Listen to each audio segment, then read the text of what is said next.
죄송합니다. 너무 더워가지고 도저히 요즘 벗고 해야 될 것 같아서 보는 여러분도 실망하죠. 이렇게 말씀을 전하겠습니다. 자, 오늘 굉장히 중요한 제목이 됐습니다. 하나님의 생명입니다. 여러분, 우리가 이 땅에 살아가면서 하나님이 이렇게 말씀하셨죠. 예수님이 오셔서 회개하라, 천국이 가까웠느니라. 이 말이 무슨 말인가 하면은 앞으로 우리가 죽어서 저 천국에 들어간다는 말이 아니에요. 회개하라, 천국이 가까워. 너희 안에 천국이 이루어진다. 내 안에 천국이 이루어진다라는 말이에요. 그러니까 이게 무슨 말이냐 하면 우리가 지금 살아있는 날 동안 내 안에 하나님의 천국이 이루어져야만이 죽어서도 천국에 들어간다 이 말입니다. 그럼 내 안에 천국이 이루어진다는 말은 다른 말로 하면 내 안에 하나님의 생명으로 가득 찬다 이 말입니다. 그렇게 이거는 굉장히 중요한 말이죠. 그래서 만약에 오늘 우리가 하나님의 생명으로 가득 찰 수만 있다면 천국에는 무난히 들어갑니다. 반면에 하나님의 생명이 우리 안에 차지 않는다면 천국에 못 들어간다. 그럼 이건 누가 할까요? 이건 마귀가 하는 거예요. 마귀가 어떻게든지 성도의 마음 속에서 생명을 쥐어버리려고 노력하겠죠. 그렇지 않아요? 그러면은 모조리 덤태기로 그냥 그리스도인들을 다 끌고 지옥으로 갈 수 있으니까. 그러니까 이게 이제 마귀가 아주 2000년 전부터 아주 괴휼로, 마귀의 괴휼로 신학을 잘못 만들어버린 거예요. 신학을 잘못 만들어버리면 하나님의 생명이 차지 않으니까 모조리 다 끌고 낚아채가지고 지옥으로 끌고 갈 수 있으니까요. 놀랍습니다. 마귀의 그 계획이. 그래서 마귀의 그 계획을 잠시 이야기하면, 그래서 예수님이 오셔서 이런 말을 한 거예요. 너희가 말세에, 제자들이 물었죠. 말세에 우리가 정말로 뭘 주의해야 되느냐고 물으니까 첫 번째 딱 나온 말씀이 미혹을 주의하라 했잖아요. 미혹. 너희 말세에 미혹을 주의하라. 많은 거짓 선자와 거짓 그리스도들이 일어나서 너희를 미혹하게 하리라 라고 말했잖아요. 그런데 제가 지금부터 이야기를 하겠습니다. 이게 언제부터 이 신학이 잘못됐느냐 하면 이집트에 가면, 북아프리카 이집트에 가면 알렉산드리아라는 도시가 있어요. 알렉산드리아. 거기에 필론이라는 사람이 시작했습니다. 이놈이 원흉이야. 필론. 이놈이. 이 언제부터 살았냐면 주전 20년부터 주후 40년까지 살았어요. 자, 이놈이 어떤 짓을 했느냐 하면 당시에 그 헬라의 디오니소스 신비주의가 팽배해 있었어요. 이 디오니소스 신비주의를 유대교하고 유대교를 재해석을 결합을 시켜요. 혼합주의죠. 혼합을. 이러면 안 되죠. 헬라의 이교주의 사상과 유대교를 혼합을 시킨 거야. 이놈이. 시켜가지고 그걸 갖다가 헬라화, 유대교를 헬라화 시켜서 세상에 공포를 한 거예요. 그러면서 필론의 그 사상이 이교주의 사상을 혼합시키는 세 가지가 딱 있습니다. 첫 번째는 운명론이에요. 운명론. 운명론이 뭡니까? 인간의 의지를 말살하는 게 운명론이에요. 이거 굉장히 중요한 이야기인데 지금 이게 앞으로 오고 오는 모든 신학의 기초가 될 거예요. 운명론. 이 운명론이 나중에 발전해가지고 칼빈의 예증론, 그 이전에는 어거스틴의 속박된 자유의지론, 속박된 자유의지론이 뭡니까? 죄 짓는 자유밖에 없다는 거죠. 그게 나중에 칼빈의 예증론으로 기결됩니다. 그래서 인간의 의지를 완전히 말살해버려요. 하나님께 응답을 못하게 만들어버려요. 그럼 두 번째가 이 필론이 또 뭘 주장했냐면 이원론. 이원론은 헬라의 영지주의 사상입니다. 육체는 악하고 영혼은 선하다 이렇게 말한 것이죠. 그래서 육체로 하나님의 말씀을 행하지 못하게 만들어버려요. 행함을 아주 차단해버려요. 이것이 발전해가지고 완전히 그 이후에는 몸에 순종이 없는 믿음으로 둔갑하게 됩니다. 이 루트가 그렇게 만들었죠. 순종을 하지 못하게 만들어요. 믿기만, 관념 노숙을 믿기만 하면 된다. 이상한 신앙을 만들어버려요. 그래가지고 전부 다 지금 지옥으로 끌어가고 있는 것입니다. 세 번째가 풍류론입니다. 풍류론이 뭔가 하면 성경의 해석을 전부 영적으로 해석해버려요. 전부 영적으로. 문자적인 해석을 배척을 해버립니다. 자, 이렇게 되면 어떻게 돼요? 성경이 완전히 파괴되어 버리죠. 예. 그래서 성경을 영해를 함으로써 신비주의 문자적 해석을 다 배격을 시켜버려가지고 신비주의로 만들어버렸어요. 그 결과가 어떻게 됩니까? 진리가 완전히 왜곡되어 버립니다. 그러면 어떻게 돼요? 지옥도 없어져요. 천국도 없어져요. 죄도 없어져요. 진리가 완전 공중분해 되어버립니다. 이게 바로 초대교회 오리겐 교부가 이 필로의 사상을 그대로 받아들여가지고 그대로 지금 신학으로 접목되어버린 겁니다. 이것이 나중에 결정적으로 세대주의 신학으로 들어오게 됩니다. 이 세대주의 신학이 18세기에 들어오면서 뭐라고 말했느냐? 율법 폐지론을 주장하게 됩니다. 말씀 순종할 필요가 없다는 거예요. 구약을 뭐라고 말해요? 구약은 율법을 통한 행위구원론, 신약은 은혜를 통한 믿음의 구원, 이렇게 딱 갈라치기를 하는 거예요. 세대주의가. 오늘날 우리 한국의 97%가 세대주의입니다. 세대주의 영향을 지금 받고 있어요. 한국의 기독교의 97%가. 그럼 전부 다 지옥 갑니다. 이 세대주의를 따라가면. 신구약을 갈라놓고 하나님 말씀을 완전히 폐지한 거예요. 하나님의 은혜가 임하면 우리가 무조건적으로 구원받는다라고 이야기를 하는 거예요. 무조건.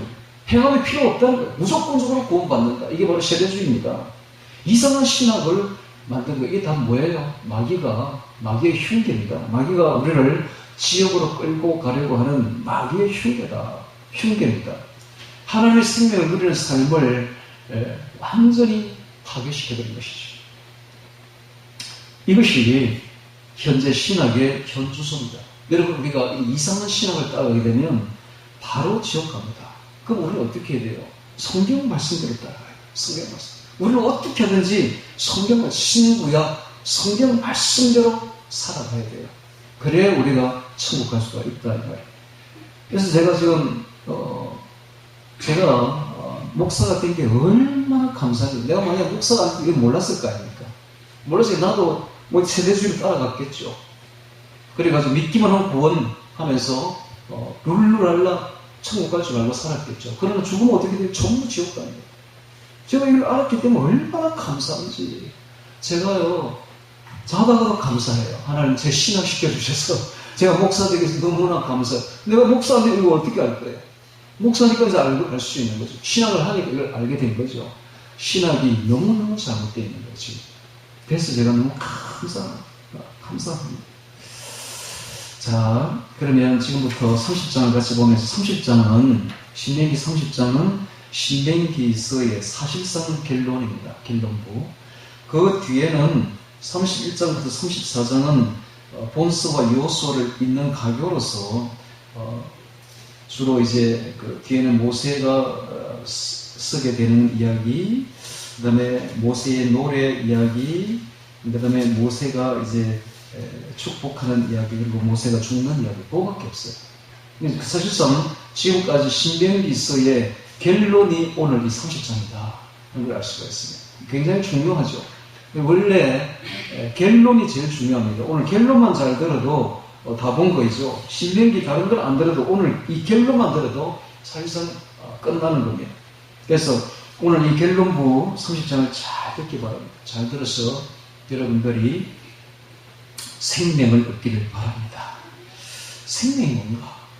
하나님의 생명은 하나님의 본질입니다. 본질. 하나님 그 자체가 하나님의 생명이라고요. 여러분. 그래서 이 생명이 뭔가 하면 생명은 아름다운 겁니다. 여러분, 어린 아이들 보면 참 아름답죠. 죽기 일보 직전에 노인들 보면 참 보기가 흉하죠. 왜 그렇습니까? 무슨 차이가 있어요? 생명의 차이잖아요. 아이들은 생명이 지금 약동하잖아요. 피어나잖아요. 그러니까 아름다운 거죠. 노인들, 다 죽어가는 노인들은 뭐예요? 생명이 지금 죽어가고 있잖아요. 그러니까 추한 거예요. 시체는 추하잖아요. 생명이 없기 때문에. 살아있는 것은 아름답잖아요. 생명이 넘치니까. 그래서 하나님이 생명 그 자체입니다. 하나님이 아름다운 거예요. 여러분, 이 세상에서, 이 우주에서 가장 아름다운 분은 바로 하나님입니다.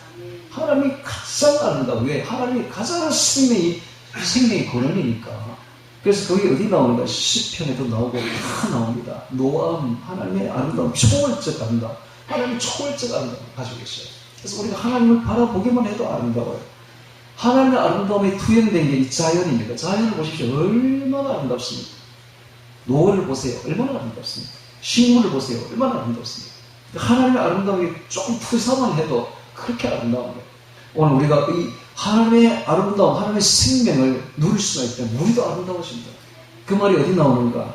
나중에 성경에 보면 시편 110편에 보면 이런 말이에요. 주의 권능의 날에 주의 백성이 거룩한 옷을 입고 즐거이 hø시나니 새벽 이슬 같은 주의 청년들이 죽게 나오는도다. 새벽 이슬 같은 주의 청년들 하니까 아이고 우리하고는 별로 상관없이 뭐 자라난 청년들이겠지. 아니요. 우리 보고 하는 말이야. 우리가 하나님 볼 때 주의 청년들이야. 항상 우리의 겉사람은 후패하는 우리의 속은 날로 새로운 청년들이에요. 우리가 나중에 죽어서 천국에 가면 전부 청년으로 변해 있습니다. 여러분 나이가 많아가지고 얼굴이 이래 막 쭈글쭈글하고 겉이 후패하고 많이 병들고 이래서 내가 죽어서 천국 가면은 뭐 노인으로 살겠지. 아니요. 천국 가면 이팔청춘으로 돌아갑니다. 청년으로 돌아갑니다. 그래서 우리의 속은 날로 청년이 되어야 돼요. 자, 이제 신명기 3장을 같이 보면서 이 생명, 이 생명에서 하나님의 생명이 본질이라고 그랬죠. 이 생명에서 하나님의 성품이 나오는데 그 성품이 세 가지입니다. 거룩, 진리, 사랑입니다. 거룩, 진리, 사랑. 하나님의 생명에서 나오는 게 뭐라고요? 하나님의 거룩, 진리, 사랑이 나온다. 이게 하나님의 성품이다. 하나님의 성품. 오늘 우리가 하나님의 성품을 거룩, 진리, 사랑으로 충만해야 되는 것입니다. 즉 하나님의 생명이 우리에게 가득 차면 우리가 하나님의 진리, 하나님의 거룩, 진리, 사랑으로 행하게 됩니다. 그럼 하나님 이렇게 말씀하시죠. 구약에서 내가 거룩하니 너희도 거룩할지니라. 그런 말이 있잖아요. 그러니까 우리도 하나님의 생명으로 가득 차면 우리도 하나님의 거룩한 것을 우리도 거룩하게 된다.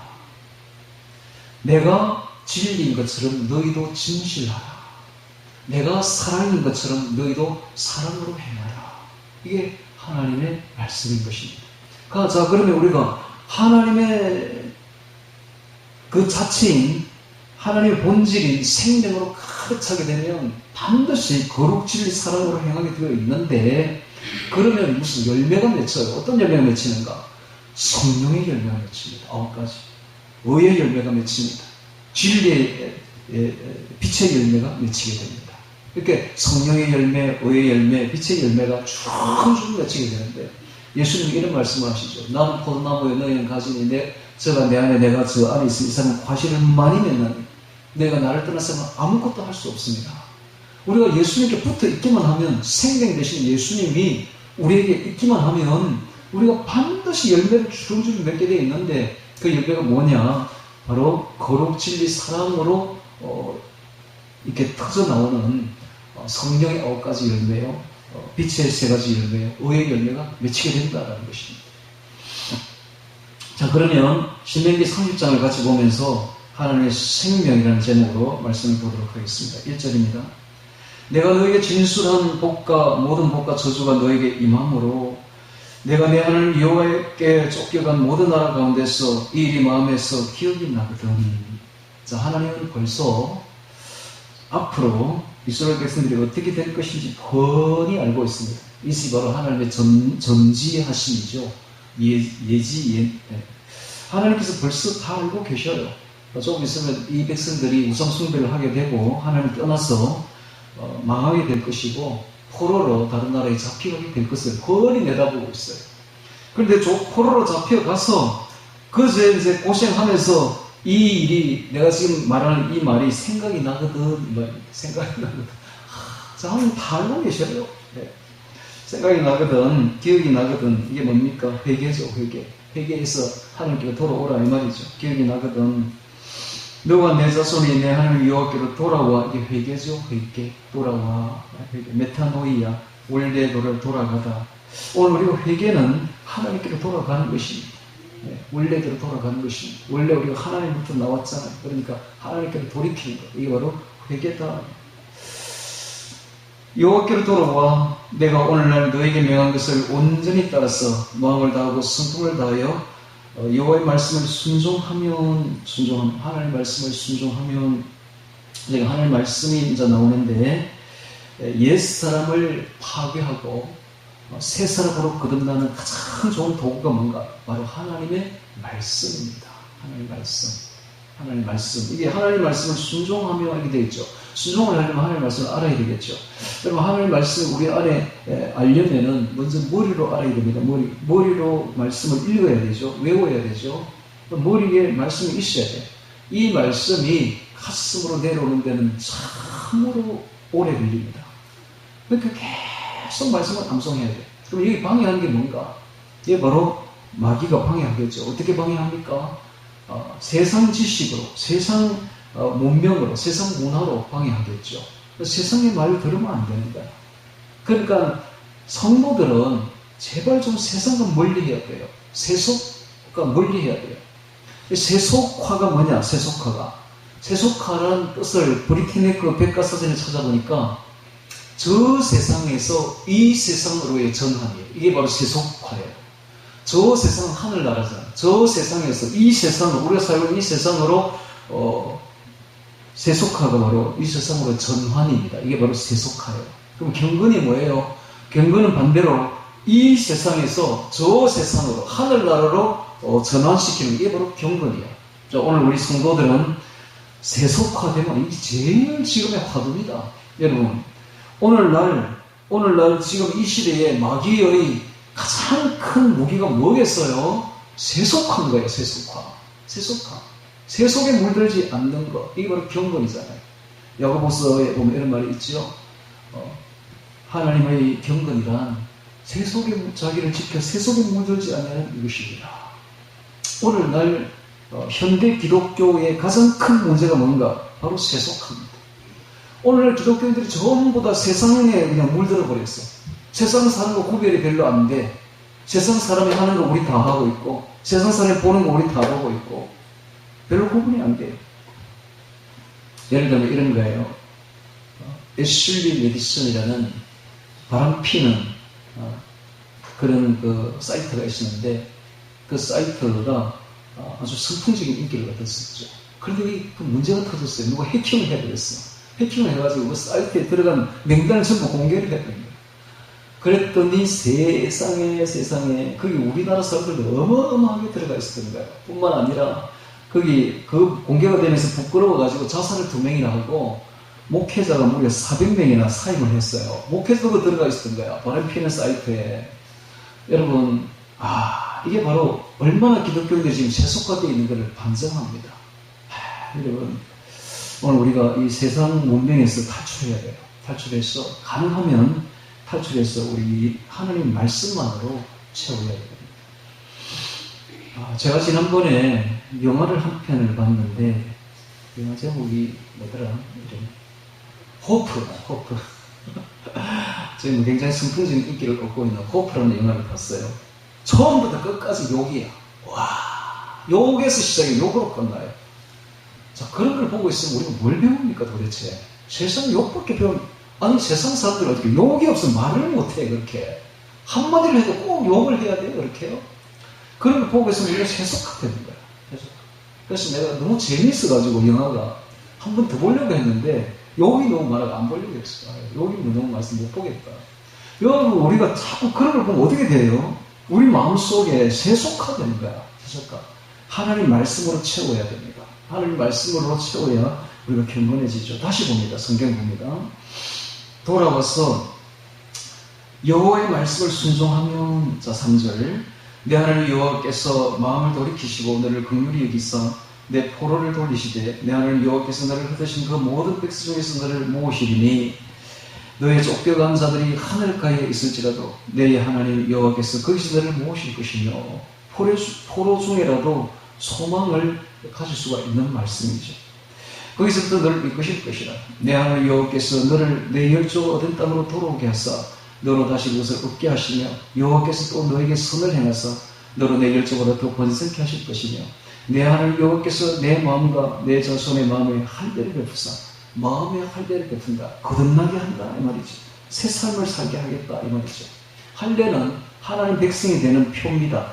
이게 마음에 할례를 준다 이 말은 거듭나게 한다, 하나님 백성이 되게 한다 이 말이죠. 오늘 우리가 마음의 할례를 받아야 됩니다. 마음의 할례를 받아서 거듭나야 되고 하나님의 말씀으로 가득 차야 되는 것입니다. 마음의 할례를 베푸사, 너로 마음을 다하며 성품을 다하여 내 하나님 여호와를 사랑하게 하사 너로 생명을 얻게 하실 것이죠. 여기 이제 나오죠. 하나님을 사랑하게 되면 우리로 하여금 생명을 얻게 한다. 이거라. 오늘 주제가 나오고 있습니다. 하나님의 생명을 얻게 하실 것이며 이게 가장 중요한 것이죠. 하나님을 사랑하게 되면 하나님은 우리로 생명을 얻게 하신다. 생명을 얻게 하신다.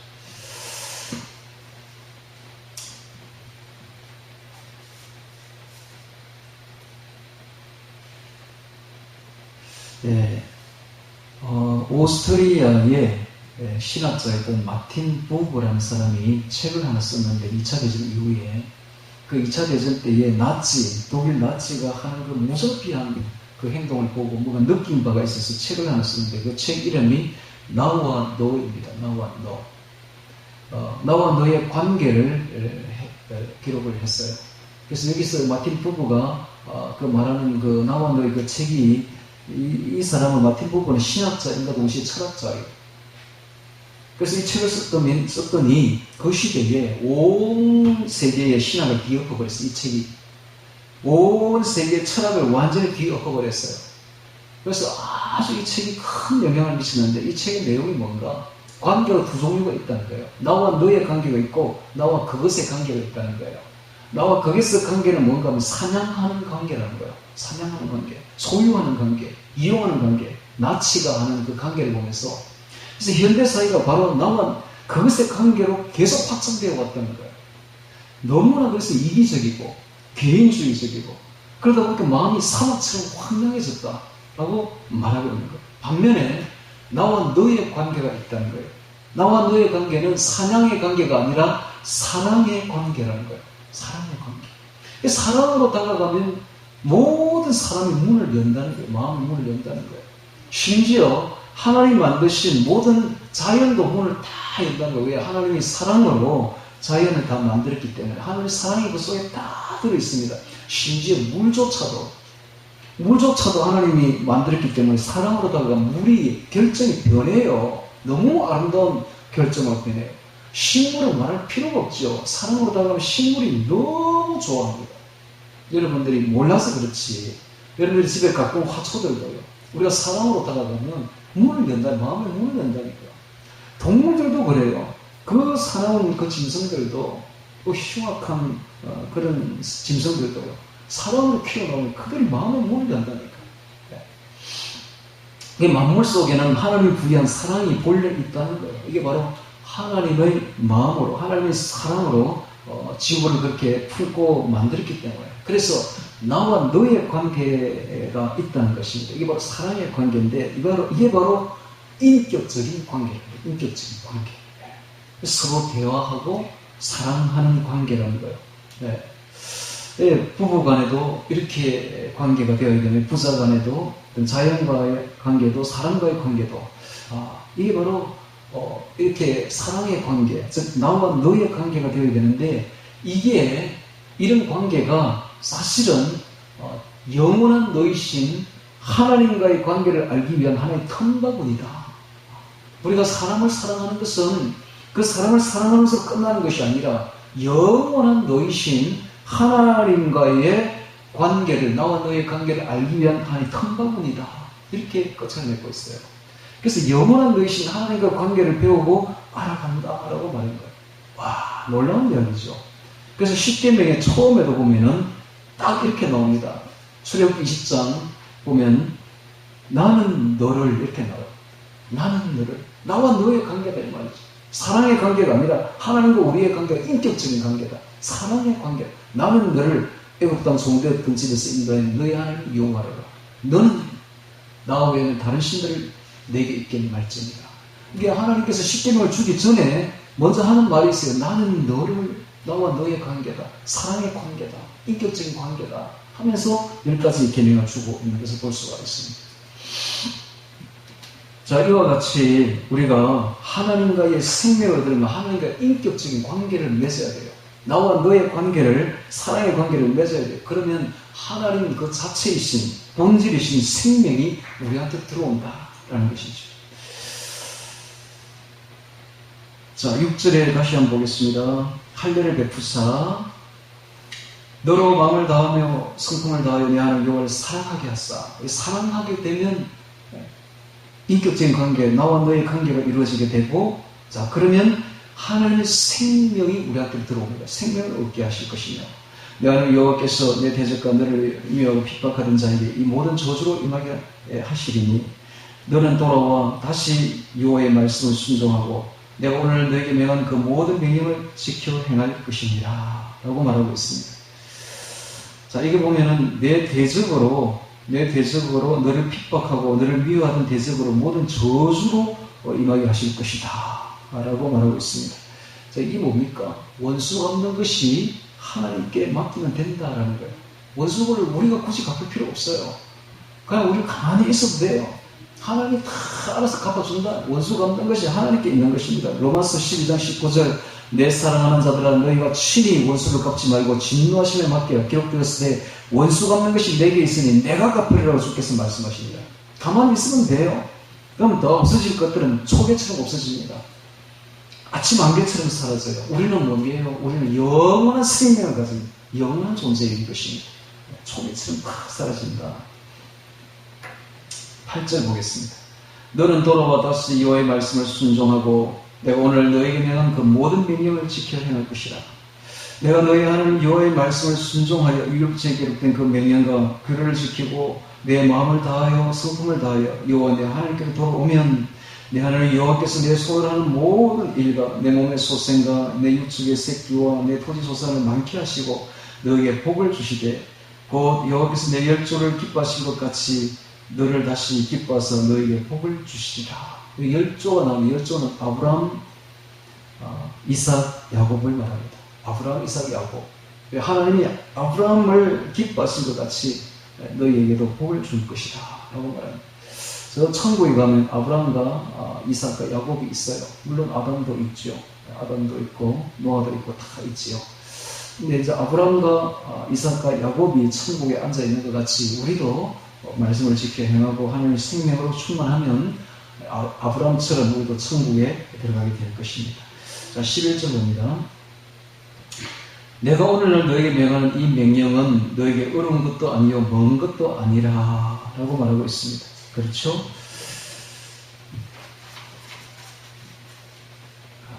그 말씀이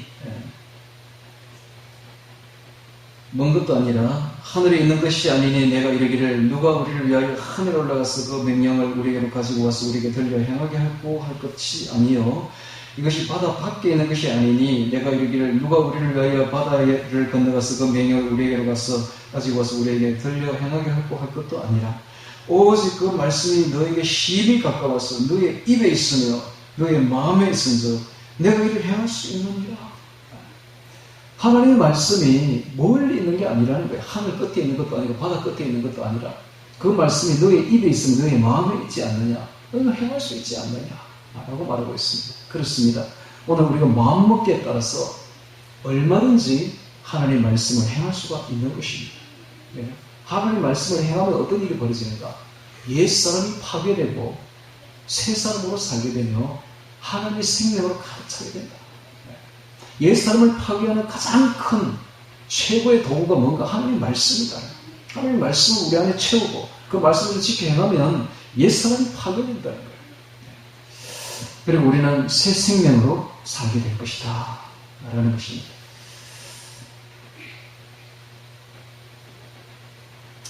자, 15절이 오늘의 주제문입니다. 오늘의 주제문. 보라! 내가 오늘날 생명과 복과 사망과 화를 내 앞에 두었나니. 보라! 내가 오늘날 생명과 복과 사망과 화를 내 앞에 두었나니. 야, 놀랍습니다. 생명과 복과 사망과 화를 내 앞에 두었다라고 말합니다. 자, 이게 뭡니까? 자, 오늘날 우리는 인격적인 존재이기 때문에 선택을 해야 됩니다. 하나님이냐 사탄이냐 둘 중에 하나 선택해야 돼요. 사망이냐 생명이냐 선택해야 돼요. 복이냐 화냐 선택해야 돼요. 왜? 오늘 우리가 하나님의 인격적인 존재니까. 그런데 아까 제가 말했죠. 2000년 동안 신학이 어떤 짓을 해왔는가? 이 선택을 못하게 만들어버린 거예요. 자기 의지를 완전히 말살시켜버린 거예요. 선택을 못하게 만드는 거예요. 자기 의지를 완전히 말살시켜서 불가항력적 은혜라고 말을 하면서 우리는 무조건 믿기만 하면 천국 간다라고 이야기를 하면서 선택을 못하게 만들어버린 거예요. 의지를 완전히 없애버린 거예요. 이게 바로 2000년 신앙이 한 일입니다, 여러분. 그러면 어떻게 됩니까? 선택을 하지 않으면 어떻게 돼요? 선택을 할 수 없으면 어떻게 돼요? 천국으로 지옥 가는 것입니다. 오늘 우리가 선택해야 돼요. 하나님을 선택해야 돼요. 의지를 가지고 선택해야 되는 것입니다. 선택해야 돼요. 이게 운명론인데, 자유의지로, 예정론, 이렇게 말하면서 선택의지를 완전히 없애버린 것. 이것이 바로 오늘 2000년 동안 신학이 한 일입니다, 여러분. 와, 놀랍습니다. 이게 마귀의 흉계죠, 완전히. 그래서, 결정적으로 세대주의 신학이 그렇게 만들었고, 완전히 지금, 근데 문제는 우리 한국의 기독교가 여기에 97%가 지금 걸려 들어갔다는 사실입니다, 여러분. 그래서 놀라운 사실입니다. 자, 그러면 우리는 어떻게 해야 되겠어요? 디모데전서 6장 12절에 보면 이렇게 말을 합니다. 믿음에서는 싸움을 싸우라, 영생을 취하라 라고 말하고 있습니다. 오늘 우리는 하나님을 선택하고 믿음에서는 싸움을 싸워야 돼요. 의지를 가지고 싸워야 돼요. 명령행위입니다. 목숨 걸고 쟁취하라, 투쟁하라 라고 말하고 있습니다. 옛 사람과 그 행위를 벗어버리려고 새 사람을 잊기 위해서 싸우라 라고 말합니다. 그런데 옛 사람은 뭐라고 우리에게 말합니까? 아니야, 인생은 그냥 인조이하면서 사는 거야. 즐겁게 사는 거야. 즐기며 사는 거야. 말씀에 순종하지 마. 말씀에 순종하려면 어렵지 않느냐. 그냥 인조이하면서 살자. 이게 바로 옛사람이 하는 말인 것입니다. 그런데 성경은 뭐라고 말합니까? 싸우라. 옛사람과 그 행위를 벗어버리려고 싸우라라고 말하고 있습니다. 그 다음에 영생을 취하라라고 말합니다. 에필라브, 폭력적으로 붙잡아라. 자기 소유로 만들기 위해 최선을 다하라. 이 땅에서 최대한으로 생명을 누려라. 영생을 누려라 라고 말하고 있습니다. 자, 여기서 제가 잠시 성막의 구조를 설명을 하겠습니다. 여러분, 우리 인간의 구조가 성막의 구조와 똑같습니다. 성막의 구조는 사실상 예수 그리스도를 표현한 것인데, 예수 그리스도를, 그 성막의 구조가 사실상 우리 인간의 구조와 똑같다라는 거예요. 자, 성막은 어떻게 이루어져 있습니까? 지성소와 성소로 이루어져 있고, 그 바깥에는 마당이 있죠. 마당. 그 마당에는 뭐가 있어요? 마당에는 분향단이 있고 물두멍이 있어요. 물두멍. 그래서 그 안으로 들어가면 성소에는 또 세 가지 물건이 있죠. 분향단과 그리고 등대와 그리고 떡상이 있죠. 세 가지 물건이 딱 있습니다. 자, 그렇다면 우리 인간의 구조가 똑같은데 바로 이 지성소는 인간의 영에 해당되는 거예요. 여기는 인간의 영은, 이것은 우리가 함부로 접근하기 어려운 곳이에요. 여기는 신의 영역이에요. 근데 이 지성소에 뭐가 있느냐? 새 사람과 옛 사람이 거기 딱 들어있는 거예요. 그러니까 옛 사람이 지성소에 들어있기 때문에, 영에 들어있기 때문에, 이 옛 사람은 바로 우리의 죄 악성과 우리의 자아가 결합된 건데, 이게 바로 지성소에 있어요. 영적인 세계에 들어가 있어요. 우리가 함부로 어떻게 할 수가 없는 상태인 거예요. 거기에 옛사람이 들어있는 거예요. 그 다음에 이제 성소는 바로 우리의 그 혼적인 영역입니다. 혼에는 세 가지 영역이 있죠. 지성과 감성과 의지가 있죠. 지성에 해당되는 것이 떡상입니다. 떡상. 그 다음에 감성에 해당되는 것이 이 양심인데, 이 양심에 해당되는 것이 선과 악을 구별하는 것이죠. 거기가 바로 등대입니다. 등대, 금등대. 그 다음에 의지에 해당되는 것이 바로 분향단이죠. 분향단. 그래서 우리의 이 세 사람, 우리의 그 구조가, 인간의 구조가 이와 같이 성막과 똑같다라는 거예요. 그 다음에 이제 밖으로 나오면, 밖에는 뜰이 있는데, 이 뜰은 바로 우리 육체를 말합니다. 육체에는 두 가지 물건이 있죠. 바로 번제단이 있습니다. 이 번제단은 몸의 헌신을 뜻합니다. 그리고 물두멍은 몸의 성결을 뜻해요. 자, 그러니까는 기능적으로는 성소와 지성소가 구분이 되지만은 사실상 하나죠. 마찬가지로 우리의 영과 혼은 기능적으로는 구분되지만 본질은 하나예요. 본질은 하나인 것입니다. 자, 그래서 그렇다면 자, 이 옛사람을 어떻게 죽일 수가 있는가? 이 옛사람은 우리가 손을 못 써요. 영에 들어있기 때문에. 이건 신의 영역이야. 우리가 어떻게 손을 쓸 수 있는 부분이 아니에요. 그런데 이 지성소하고 성소가 서로 연결되어 있기 때문에 이게 영향을 미쳐요. 그러니까 우리가 마음으로 선을 자꾸 쌓으면은 이게 지성소까지 올라가요. 올라가서 영향을 미쳐. 그래서 거기 쌓이게 됩니다. 그래서 만약에 또 반대로 우리가 죄를 계속 범하면 마음이 더러워지고 영에까지 올라가요. 영의 옛사람이 이게 축적이 된다는 말이에요. 그러니까는 새 사람이 득세하면 생명이 하나님의 생명이 품어져 나와서 마음을 지배하고 몸을 연기되고 몸으로 하나님께 헌신되는 그리고 의를 행하는 도구가 되지만은 죄를 자꾸 짓게 되면 이게 옛사람이 이제 강성해지는 거예요. 득세를 해가지고 옛사람으로 구분되는 그런 게 되는 거예요. 그러면 자 좋습니다. 어떻게 이 옛사람을 죽일 수가 있는가? 비결이 이제 나옵니다. 우리가 영은 어떻게 할 수 없지만 마음은 충분히 가능하다. 의지적으로 가능하다. 그래서 우리가 의지로 죄에서 벗어나야 됩니다. 죄에서 벗어나서 하나님의 말씀으로 가득 채우고 의롭게 거룩하게 살려고 노력해야 돼. 이게 이제 투쟁이에요. 투쟁. 그래서 선한 싸움을 싸우라 하는 게 바로 이겁니다. 그렇게 되면 어떻게 되는가? 이 옛사람이 말라 죽기 시작합니다. 서서히 말라 죽어요. 이거 우리가 어떻게 옛사람을 죽일 수는 없지만은 우리가 의지를 가지고 이렇게 하게 되면 육신으로 죄에서 벗어나게 되고 육체는 죄짓는 도구에 불과합니다.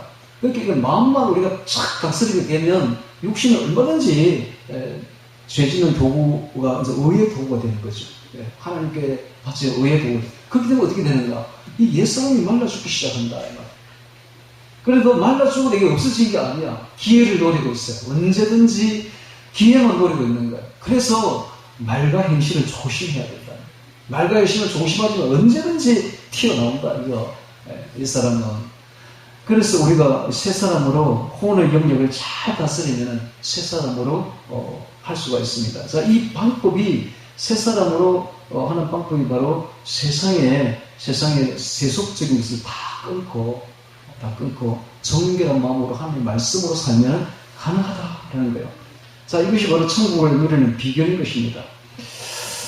자, 이렇게 되면은 이런 과정을 반복하게 되면 혼의 영역에 새 사람이 득세하게 됩니다. 그러면 영의 좌소에 있는 옛 사람이 쇠퇴하고 말라 죽어가기 시작하는 거예요. 그러면 옛 사람은 인간의 타락한 정욕과 죄를 먹고 사는데 그게 차단되어 버리니까 말라 죽는 거예요.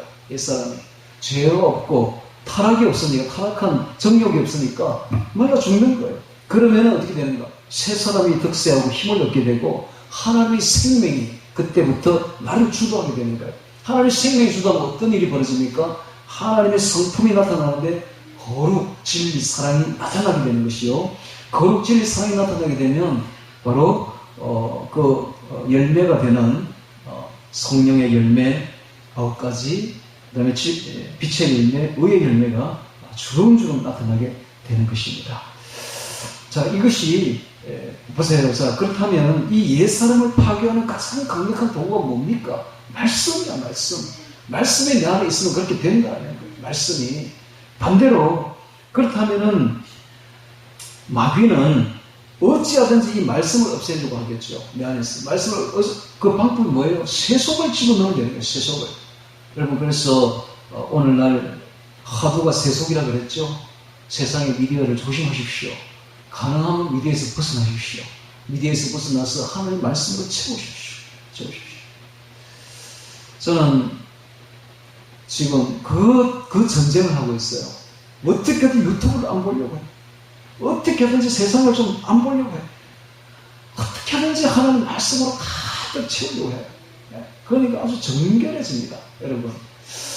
자, 하나님, 예수님이 이런 말씀을 하셨어요. 내가 올 때에 믿음을 보겠느냐. 아주 충격적인 말씀하셨어요. 내가 올 때에, 예수님 재림할 때에 과연 믿음을 보겠느냐. 끈질기게 기도하는 그 믿음의 기도를 보겠느냐라는 되지만은 믿음 있는 그 모습을 보겠느냐라는 말이죠. 왜 그렇습니까? 오늘날 이 세계에서 기독교인들 중에 세속화 안 된 기독교인을 찾아보기가 어렵다는 말이죠. 다 세속으로 간다는 거예요. 야, 그렇다면 이제 이것이 현재의 기류라면, 이걸 알았다면 우리는 반대로 행동해야 되겠죠. 세속이 바로 지옥 가는 지름길이다라는 걸 알았다면 우리는 반대로 행동해야 되겠죠. 벗어나야 되겠죠. 어떻게 하든지 세상의 세속에서 벗어나서 하나님의 경건으로 도망쳐야 됩니다. 그런 시대에 우리가 서 있습니다. 우리가 이런 시대에 서 있습니다. 예수님 올 때에 내가 믿음을 보겠느냐 했던 이 말을 가슴에 새기기 바랍니다.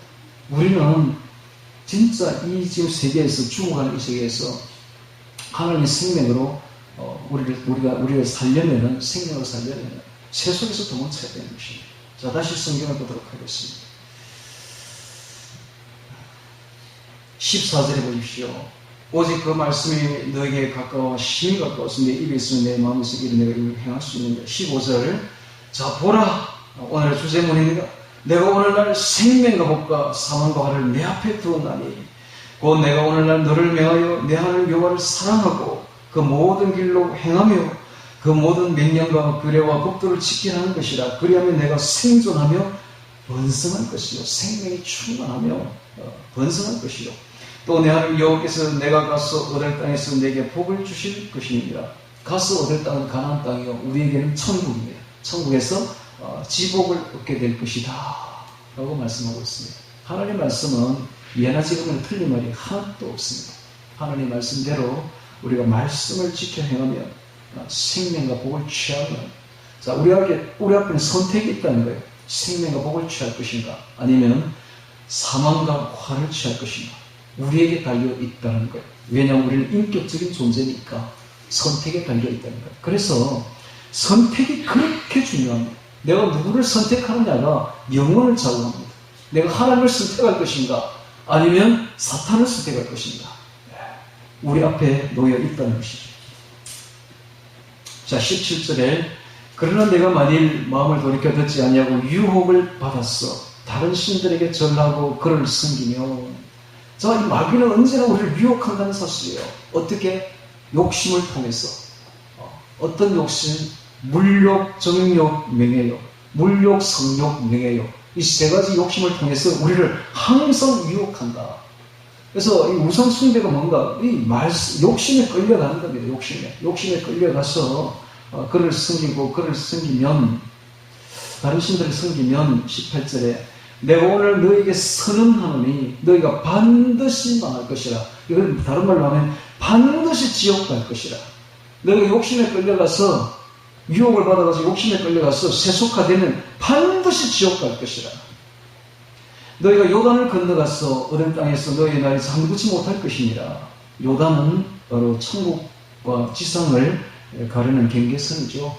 요단은 우리가 죽게 되면 반드시 요단강을 건너가게 됩니다. 요단강을 건너서 천국에 들어가게 되는데 그 경계선이 요단강이죠. 자, 19절에 내가 오늘날 천지를 불러서 너희에게 증거를 삼노라. 천지를 불러서 증거를 삼노라 라고 말하고 있습니다. 하나님께서 움직이지 않는 이 천지를 불러서 증거를 삼고 있습니다. 자, 그만큼 이 말이 움직일 수 없는 확실한 하나님의 진리임을 천지를 불러서 증거를 삼고 있습니다. 내가 생명과 사망과 복과 저주를 내 앞에 두었은즉, 선택하는 거예요. 내 앞에 두었은즉 너와 내 자손이 살기 위하여 생명을 선택하라. 생명을 선택하라. 내 하나님 여호와를 사랑하고 그 방법이, 그 비결이 하나님을 사랑하고 그 명령을 순종하며 그에게 부종하라. 부종하라. 의지할 부입니다. 의지할 부, 쫓을 종, 의지하고 쫓아라. 원어에 보니까 다바크입니다. 달라붙다, 단단히 잡다, 집착하다. 하나님을 단단히 달라붙어라. 하나님께 단단히 달라붙어라. 집착하라. 하나님을 집착하라. 단단히 잡아라. 이게 뭐예요? 하나님 말씀을 단단히 잡아라는 거예요. 자나깨나 하나님 말씀을 붙잡아라라는 거예요. 자기 전에도 하나님 말씀 암송하고 일어나서도 암송하고, 자기 전에도 하나님 말씀 보고 일어나서도 하나님 말씀 보고 붙잡아라는 거예요. 하나님 말씀 붙잡아라. 하나님 말씀이 곧 하나님입니다. 하나님 말씀을 사랑하는 것이 하나님을 사랑하는 방법이죠. 다바크, 달라붙어라. 부정하라. 그는 내 생명이시요. 하나님 자체가 본질이 생명입니다. 생명. 그렇게 하면 우리 안에 하나님의 생명으로 가득 차게 될 것이다. 내 장수심이 우리가 영원히 살게 되는 방법이 바로 영원한 생명을 얻는 방법이 바로 하나님께 있다. 하나님이 바로 생명 그 자체다. 장수심이 여호와께서 내 열조 아브라함과 이삭과 야곱에게 주리라고 맹세하신 땅 바로 천국입니다. 천국에 내가 거하리라. 여호와 삼마 우리가 영원히 가게 될 10편 23편 6절에 나의 평생의 선하심과 인자하심이 정녕 나를 따르리니 내가 여호와의 집에 영원히 거하리로다. 여호와 삼마 하나님 거기 계십니다. 우리가 영원히 하늘에서 거하는 방법이 바로 선택이에요. 선택. 우리가 매일매일 선택해야 돼요. 누구를 선택하느냐. 우리 앞에 생명과 복과 멸망과 화가 우리 앞에 딱 놓여 있습니다. 누구를 선택하느냐에 따라서 우리가 천국에 가기도 하고 지옥 멸망에 들어가기도 할 것이다 라고 하나님이 말씀하고 있습니다. 자, 그래서 누가복음 17장 21절에는 또 여기 있다 저기 있다고도 못하리니 하나님 나라는 너희 안에 있느니라. 우리 안에 하나님 나라가 있습니다. 우리 안에서 하나님 나라를 이루어 나가야 됩니다. 자, 오늘 우리는 하나님의 생명이라는 말씀을 들었는데요. 자, 참 하나님의 생명, 오늘 중요한 말씀을 들었습니다. 어떻게 하느냐에 따라서 우리가 하나님의 생명으로 가득 찰 수가 있고 또 그렇지 않을 수도 있다는 사실입니다. 자, 그 결과에 따라서 우리는 영원한 천국이냐 아니면 영원한 지옥이냐로 갈려지게 된다는 사실도 알았습니다. 여러분, 마귀는 2000년 동안 이 생명을 우리 안에 넣지 못하게 하려고 흉계를 꾸며왔는데 그게 바로 신학을 통해서 의지를 완전히 꺾어버렸다는 사실이에요. 즉 선택할 수 있는 의지, 하나님께로 가야 되는 의지를 완전히 꺾어버렸다는 사실을 우리가 보았습니다. 그리고 말씀도 완전히 파괴시켜버려가지고 하나님 말씀 지옥도 없애버리고 천국도 없애버리고 완전히 영적으로 해석을 영해라 해가지고 풍요론이죠. 풍요론. 그렇게 마귀가 그렇게 방해를 해왔다는 사실을 우리가 오늘 보았습니다. 여러분, 하나님 말씀 변하지 않습니다. 예나 지금이나 천지를 불러서 지금 증거하고 있지 않습니까? 하늘을 변하지 않는 하늘과 땅을 불러서 증거하고 있듯이 하나님 말씀을 우리 안에 넣기를 바랍니다. 하나님 말씀을 언제나 붙잡기 바랍니다. 하나님 말씀이 우리 안에 들어오는 것은 하나님이 우리 안에 들어오는 것이요. 하나님은 바로 생명 그 자체이므로 하나님의 생명이 들어오면 우리 안에서 거룩과 진리와 사랑의 성품이 나타나게 됩니다. 그래서 우리가 항상 거룩해지는 것입니다. 여러분, 하나님이 거룩한 것처럼 우리도 거룩해야 돼요. 하나님이 진리인 것처럼 우리도 진실해야 됩니다. 하나님이 사랑인 것처럼 우리도 사랑으로 행해야 됩니다. 그러면 성령의 9가지 열매를 여러분들이 맺게 될 것이요. 또 우리가 빛의 3가지 열매도 맺게 될 것이며 이런 열매가 중중 맺게 되는 것은 단 하나만 하는데 우리가 하나님께 붙어 있기만 하면 됩니다. 우리는 가지요, 하늘은 우리의 포도나무가 아닙니까? 가지가 포도나무에 붙어 있어야 진행을 받아서 열매를 맺죠. 자, 하나님께 붙어 있는 방법이 하나님의 말씀을 집어넣으면 됩니다. 말씀을 집어넣고 주의해야 될 것은 세속을 멀리해야 됩니다. 세속적인 말을 멀리해야 돼요. 오늘날 이 전쟁입니다. 전쟁, 영적 전쟁. 세속을 멀리하고 하나님 말씀으로 가득 채워 생명으로 넘치는 우리가 되기를 주의 이름으로 축원합니다. 오늘 말씀 기억하며 기도드리겠습니다.